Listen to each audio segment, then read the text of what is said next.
Ladies and gentlemen, do me a favor and help me welcome and show appreciation to Taylor Swift. Oh,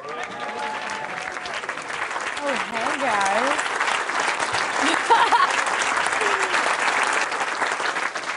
That was really nice.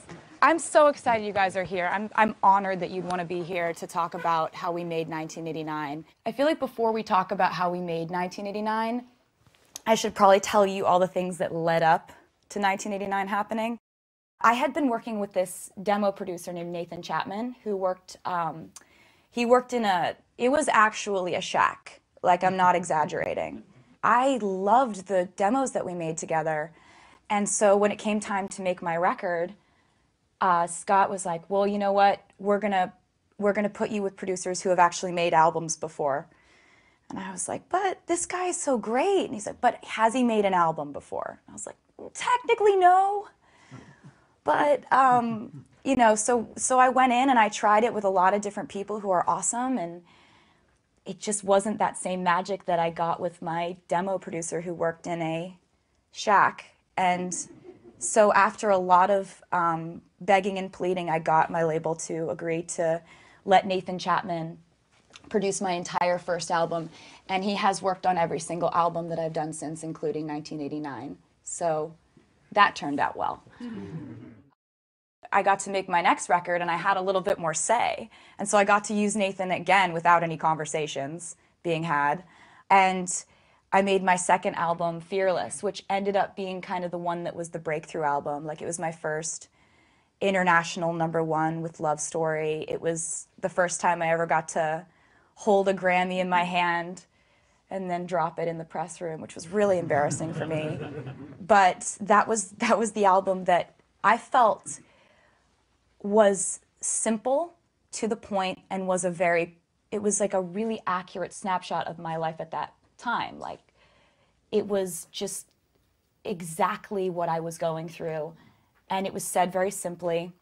It was sonically cohesive, and that's my favorite thing looking back on that album.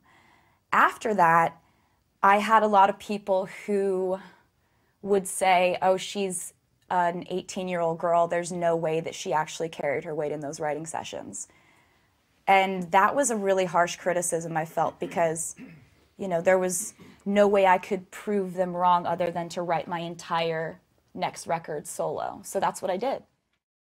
There are two albums that I kind of think are like a little bit patchwork quilty sonically, and Speak Now was when we started getting into that. We were like, go, string section, whoa, like, but then we'd have banjo on the next track, and you're like, what's going on? But it was us just trying new things and stretching.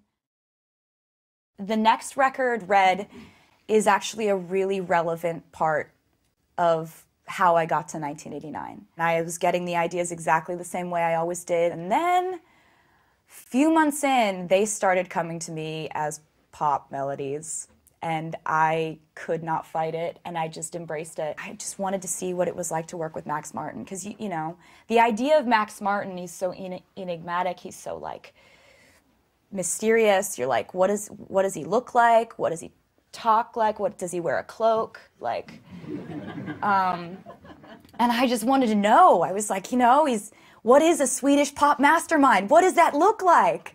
Does he know how to play guitar? Like, what is it? I called him and he came over to my house and I said, I love what you do. I want to combine it with what I do, and I'm a little scared, but I'm not really that scared because I think it could be great. I'm not gonna second guess this. This is just a gut feeling. I think it's gonna work.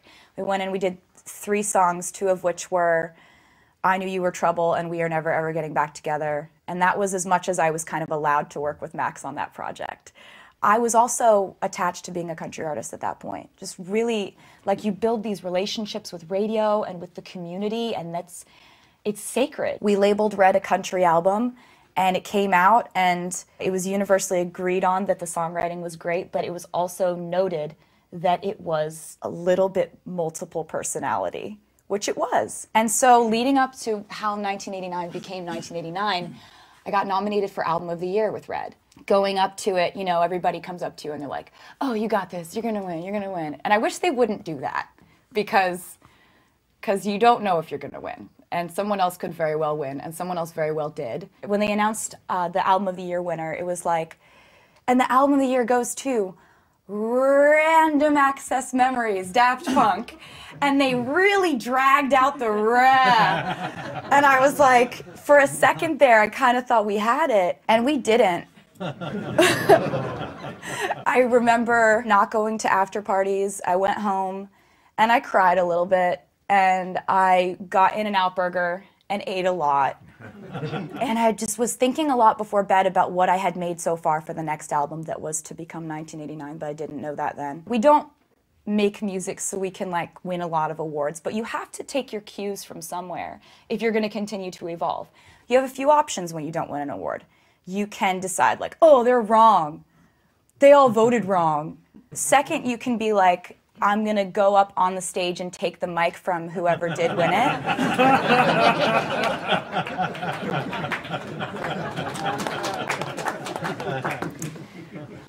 Or third, you can say, maybe they're right. Maybe I did not make the record of my career.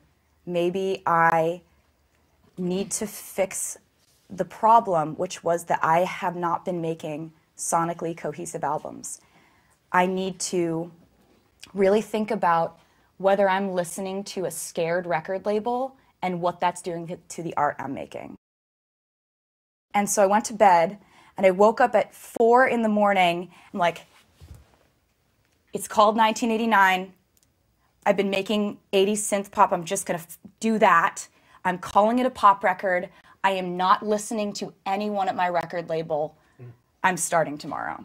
And so that's what I did. I got not a few, I got like a dozen sit-downs over the music that I made for this album because I went in with Max. I asked him to co-executive produce it with me. And with Red, I had learned that I really do like collaborating with different producers.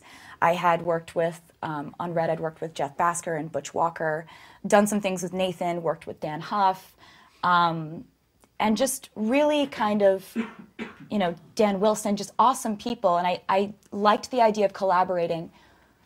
But I think with 1989, I decided I was going to narrow down the list. And it wasn't going to be 10 co-producers. It was going to be a very small team of maybe 4 or 5 people that I'd always wanted to work with or loved working with. And Max and I were going to oversee it, and we were going to make a sonically cohesive record again. We were going to approach it the way I approached Fearless. And so that's how we got to the record the way that it was. So that is where we get to the point where now I'm going to tell you how we made the album. So I'm going to start with a song called Blank Space. And Blank Space is a song that I wrote as kind of like a satire. The media decided that I dated too many people. You know, you're sitting at an award show and there's going to be a joke about you being a serial dater in the monologue, and you're just sitting there like, I'm 22 and this is rude. But instead of writing a song like, it's so rude, stop picking on me, I kind of like sat back and thought about how complex this character was that they'd drawn up for me. Like, she's jet-setting all over the world, collecting men, and like, oh, she's so clingy once she gets them, but she can get any of them, but then they run because she's so crazy, and like, she like moves in day 2, like crazy stuff like that. And I just thought like, this is amazing. Like, I need to write a song from this girl's perspective. Like, if you want to play this way, like, we can play this way. And I just decided to be her for one song. And I was going in to write with Max Martin and Shellback, who are 2 of the primary collaborators on 1989. And I was preparing all these things, and I think Blank Space was like the 3rd thing I played them. And they just stopped and they were like, no, this is the first thing we're working on today. I have the original voice memo of me playing it for them. They start shouting out, ohs, like in the chorus and stuff. There's also a part of the song that goes like, I've got a blank space, baby, and I'll write your name. I did that when I played them the original idea, and you'll hear Max go, oh my God, I love it. That's so annoying. They're all gonna kill you. I had the idea for the chorus and I had the hook, but a lot of the verse